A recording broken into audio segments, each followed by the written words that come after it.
আরেকটি লো বাজেটের মধ্যে ফিচার ফোনের আনবক্সিং ভিডিও নিয়ে আপনাদের সামনে আমি প্রশান্ত মৈত্র এবং আপনারা দেখছেন গিজমো টক বাংলা।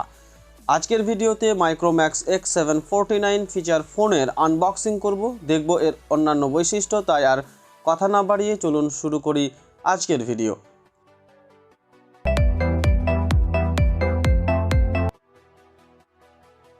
সো এ হচ্ছে মাইক্রোম্যাক্স X749 এর প্যাকেটের উপরে ফোনটির বিশেষ বৈশিষ্ট্যগুলি লেখা রয়েছে। চলুন আনবক্স করে ফেলি।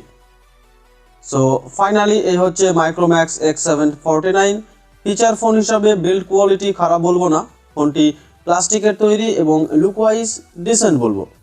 আপাতত চলুন বক্সের মধ্যে কি আছে দেখি। সবার প্রথমে এই হচ্ছে ইউজার ম্যানুয়াল, ফোনটি সম্পর্কে বিস্তারিত জানার জন্য পড়ে দেখতে পারেন। তারপর এই হচ্ছে 1750 মিলি অ্যাম্পিয়ার আওয়ারের ডিটাচেবল ব্যাটারি, যা মোটামুটি ব্যবহারে 4 থেকে 5 দিন পর্যন্ত অনায়াসে চলে যাবে।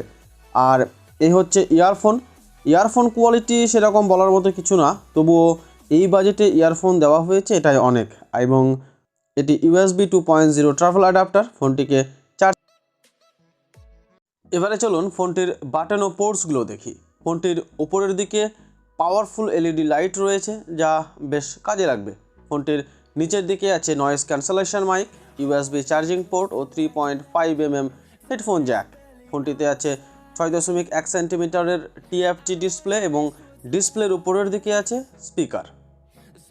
ব্যাটারি কম্পার্টমেন্টের মধ্যে দুটি সিম কার্ড স্লট ও একটি মাইক্রো SD কার্ড স্লট আছে। 32 GB পর্যন্ত মাইক্রো SD কার্ড ব্যবহার করা যাবে।